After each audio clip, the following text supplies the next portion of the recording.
Bem-vindo ao Bom Chiado, uma história das músicas contada, como sempre, pelo Chiado, dos Bolachões, de 78 ou de 33 rotações. A semana passada, aliás, a retrasada, nós falamos um pouquinho sobre Pixinguinha, né? Mas o espírito do choro está no ar, está pairando aí, né? E eu queria colocar algumas coisas para vocês para reflexão sobre isso, né?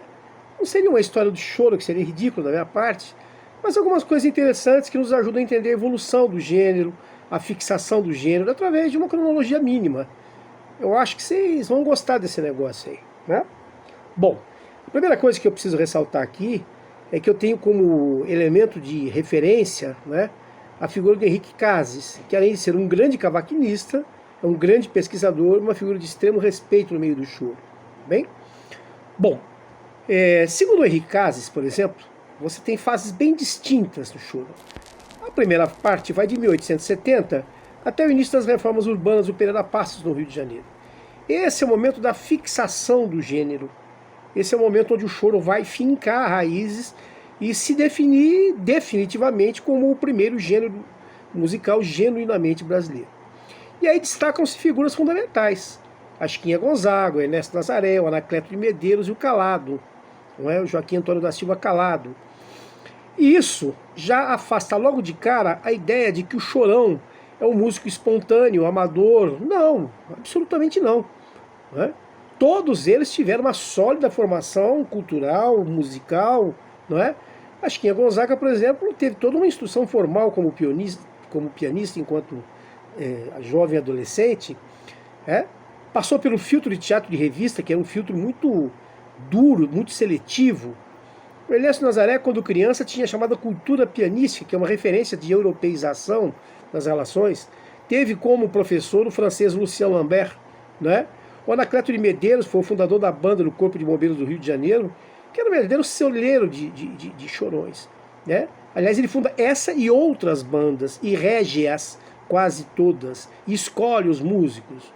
O Calado era um flautista que deixa um legado para os flautistas que vieram depois e que tinham uma formação erudita, como por exemplo o Pedro Alcântara, o Agenor Bens, né? E para deixar muito claro que havia muito pouco de inocência, de espontaneísmo ou de simplismo nisso, vamos escutar alguns fragmentos interessantes. Por exemplo, um choro maravilhoso chamado Tamoio, da Chiquinha Gonzaga, tocado pela Maria Teresa Madeira.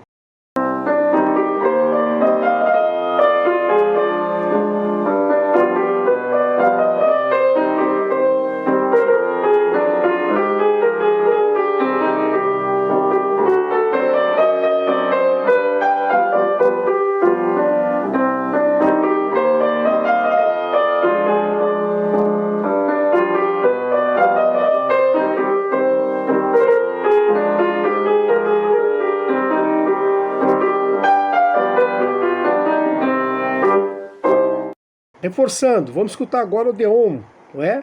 Do Ernesto Nazaré, também pela Maria Teresa Madeira.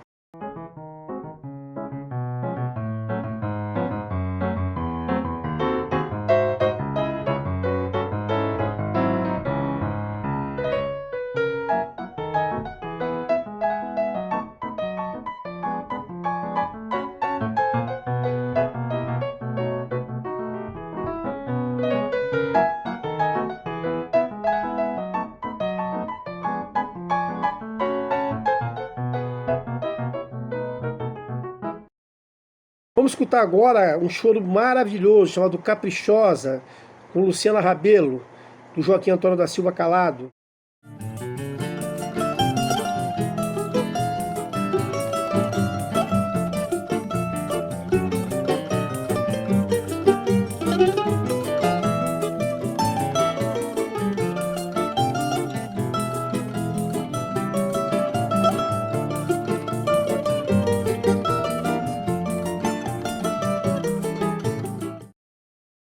Vamos escutar agora um classicíssimo, se é que isso existe, o Choro Boêmio, não é? De Anacleto de Medeiros, tocado pela Época de Ouro, não é?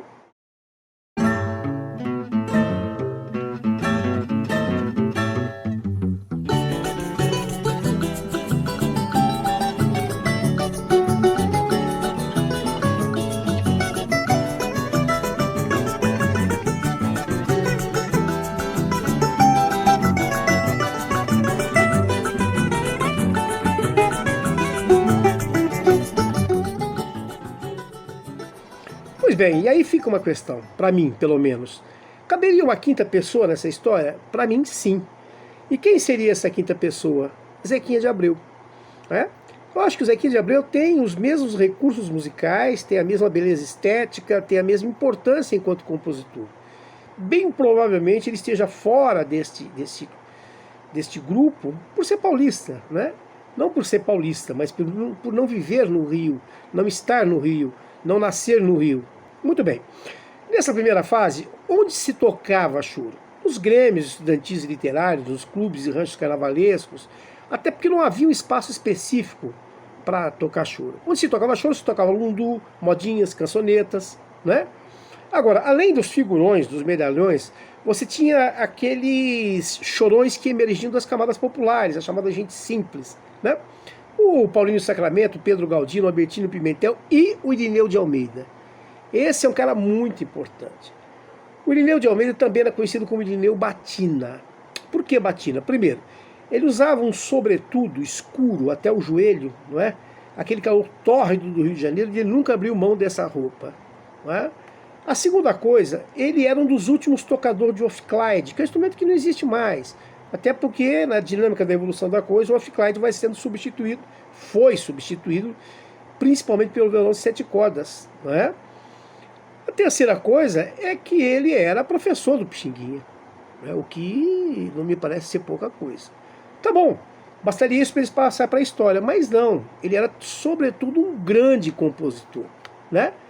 E o mais interessante é o seguinte, essa característica dele como um grande compositor passaria batido, né, se um grupo de chorões do Rio de Janeiro não gravasse este CD aqui que vocês estão vendo, não é?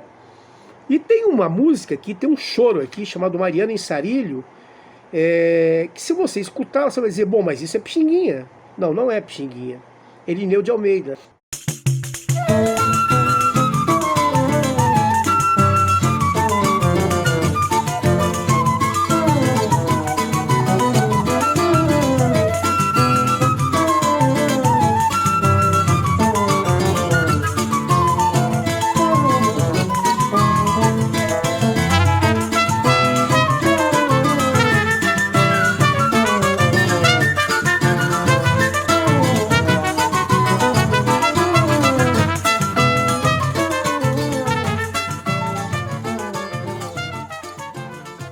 Esta segunda fase, ela vai de quando começa a reforma do Pereira Passos até aproximadamente 1919, 1920, né?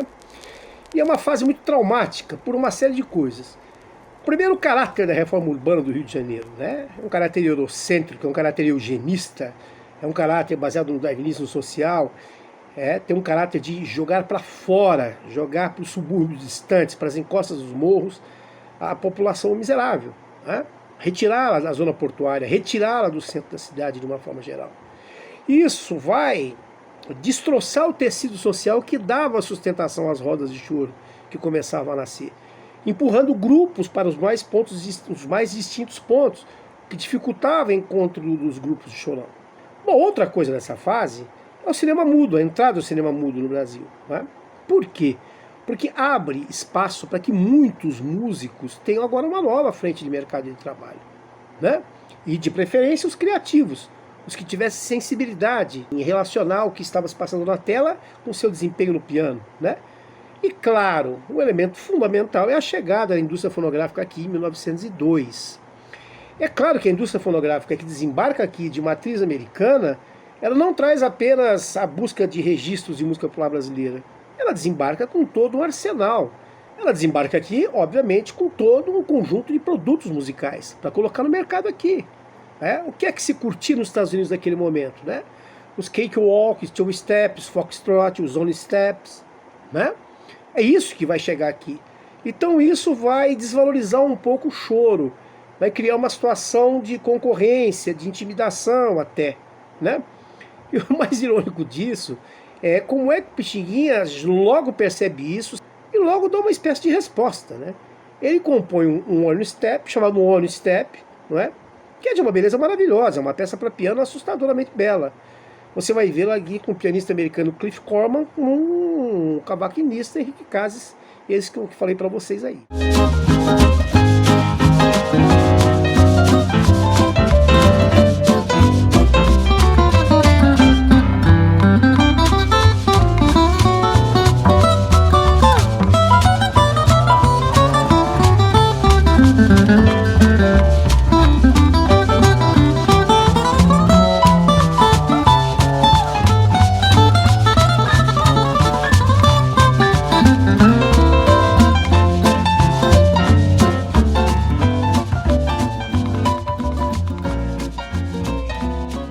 Agora, é interessante que esse formato das chamadas jazz bands aqui, as jazz bands brasileiras, elas tocavam o quê? Polcas, machices, valsas, né? Marchas, choro e também alguns ritmos dançantes americanos. A terceira fase, ela vai de 1919 até 32. É engraçado que é uma fase de reação ao estrangeirismo, ao colonialismo, à contaminação cosmopolita, né?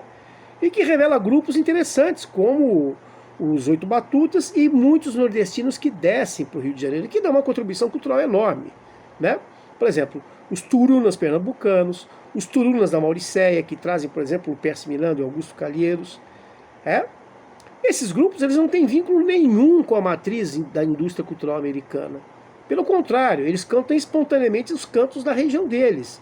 Eles eram regionais, tinham uma formação instrumental típica, de 2 ou 3 violões, de cavaco, de bandolim ou flauta e instrumentos de percussão. O cachechê, o chocalho, o pandeiro, não é isso? Bem, esse tipo de reação vai criar uma situação engraçadíssima, né? Se você viu aí atrás como é que os Oito Batutas tentam esteticamente se associarem aos jazz bands de New Orleans, aqui não. Aqui você vai ver os Oito Batutas retrocedendo nisso, né? É bastante interessante. Bom, então essa terceira fase, até que se mergulhasse, né, no mundo fantástico do rádio, que vai, a partir dos anos 30 vai ser fundamental, é bom que se diga que nesse momento, esses regionais, né, introduzem novos instrumentos solistas, por exemplo, como o bandolim, o clarinete e até a sanfona em alguns casos, né? A quarta fase vai de 32 a 40, basicamente. É uma fase interessante para o choro, de popularização do choro, de surgimento de novos solistas, novos compositores, de formas ímpares de interpretação. Os programas e auditórios da rádio permitem a proliferação de regionais pelo país inteiro, estimulam isso. E depois você vai ter o pós-45, né? Bem, aí o Brasil vai ser meio que assaltado pelo modelo das big bands. Vai haver um processo de bolerização do samba imposto pela indústria fonográfica. Você tem a bossa nova no final dos anos 50 e começo dos anos 60. Você tem no final dos anos 60 o fenômeno da Jovem Guarda e do Iê. E nisso tudo o choro parecia que perdeu espaço. Parecia que desapareceu, né? Os espaços institucionais, o espaço da indústria fonográfica, os meios de comunicação, o choro parecia que tinha absolutamente desaparecido.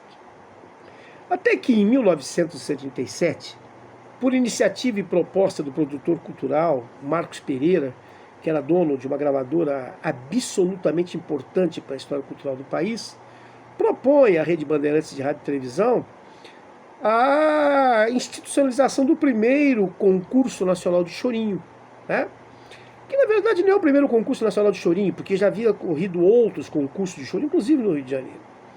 Acontece que esse concurso que ele propõe para 1977, ele tem uma dimensão muito grande, ele tem um impacto muito grande, né? Inclusive na mídia, na imprensa, né? Então ele vai ser uma referência, vai ser um corte a partir de 1977. E o mais interessante, né? A comissão julgadora desse concurso de 1977 era formada por pessoas absolutamente... né? Por exemplo, a própria figura do Marcos Pereira, dono da gravadora, o Dino Sete Cordas, o Maestro Guerra Peixe, o Roberto Menescal, o Sérgio Cabral, o Zé Ramos Senhorão. É impressionante como é que a articulação entre a Rede Bandeirantes e a produção fonográfica, repito, a cargo do Marcos Pereira, foi uma coisa muito bem articulada e que soube dar uma projeção muito grande ao concurso. Por exemplo, você tem aqui, olha, Choro Novo 1, Choro Novo 2. São simplesmente os dois discos dos choros que foram para a eliminatória. Como você tem aqui, olha, o primeiro Festival Nacional de Chorinho, da Bandeirantes, que é o final, né? E quem é que ganha esse concurso? Quem ganha esse concurso é um chorão de Pernambuco, chamado Rossini Ferreira, né? Ele e o grupo dele, Amigos do Choro, que defenderam o choro dele vencedor, né? Bem, esse choro dele chamava-se Ansiedade. Eu vou colocar um fragmento desse choro para vocês perceberem, mas não pelo grupo dele, Amigos do Choro, porque a gravação está muito mal tecnicamente. Então eu vou colocar para vocês a gravação do grupo Os Carioquinhas, né? Esse grupo Os Carioquinhas é um grupo surgido em 77, na esteira de tudo isso, e que tem ninguém mais, ninguém menos do que a Luciana Rabelo e o Rafael Rabelo, não é?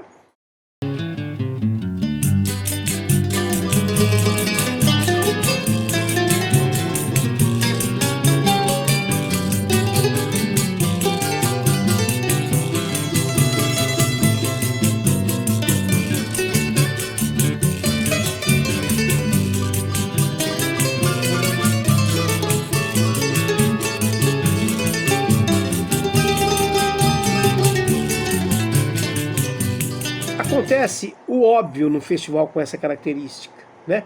Se esse choro ganhou, ele foi tido como um choro muito conservador, um choro muito pastiche, um choro muito saudosista, né? Tá bem. Quem é que se opõe a eles? O Grupo A Cor do Som. Por quê? Porque o Grupo A Cor do Som escreve um choro chamado Espírito Infantil. E ele é tido como excessivamente vanguardista, né? E rejeitado pelos mais conservadores de uma forma geral. Eu vou colocar um pedaço desse choro para vocês ouvirem. De novo, não vou colocar a gravação no festival porque ela é tecnicamente muito comprometida. Eu vou colocar a gravação desse disco deles de 1979, que é uma gravação bastante interessante.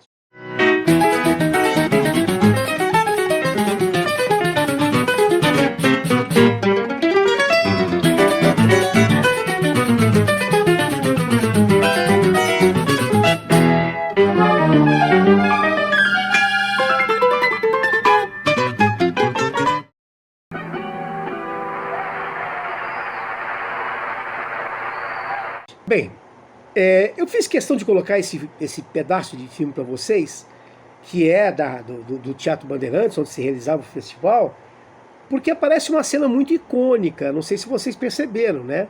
As duas figuras que estão sentadas na plateia e conversando entre si e aplaudindo os músicos, né?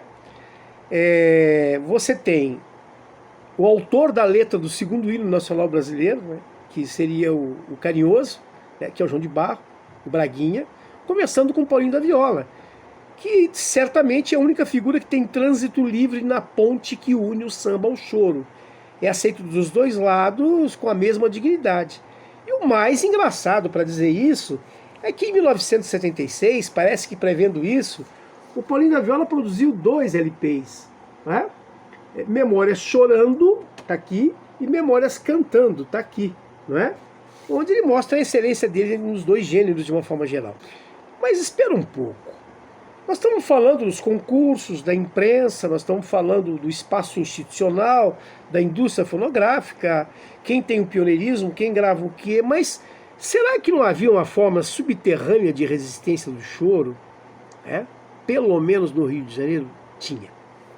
Tinha sim. No longínquo subúrbio da Penha, existia um botequim que tem o nome mais maravilhoso do mundo para um botequim. Chama-se Sovaco de Cobra. Os chorões, por razões que ninguém sabe quais, escolheram esse botequim como point. Então eles se reuniam religiosamente, todo domingo à tarde, nesse botequim. Se você está vendo o Zé da Velha no trombone, você está vendo dentro do botequim o Abel Ferreira, né? E tinha uma coisa engraçada. Quando eu conversei com o Zé da Velha, eu tive essa honra de conviver com o Zé da Velha, então ele me disse uma coisa absolutamente interessante, né? As pessoas iam para o botequim sabendo que não podiam entrar no botequim. Era uma espécie de pertencimento próximo, mas à distância. Ou quando ocorria as pessoas entrarem no botequim, os músicos saíam, né? E faziam lá fora. Uma das figuras que está dentro do botequim, tocando clarinete, é o Abel Ferreira. E o Abel Ferreira fez um choro maravilhoso, é uma glosa, na verdade, chamado Sovaco de Cobra, fez em homenagem ao botequim, né? E toda vez que o choro estava arrefecendo, acabando, puxava esse choro, todo mundo se revitalizava, voltava a cantar o choro e a roda não parava, né? Trocava-se música, saía música, entrava música e a coisa não parava, né? Pois então, do subúrbio da Penha, do Bar Sovaco de Cobra, do choro do Abel Ferreira, né? Nós vamos direto para Tóquio.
Tá vendo como é que o Oriente é amigo do bom chiado? Um abraço.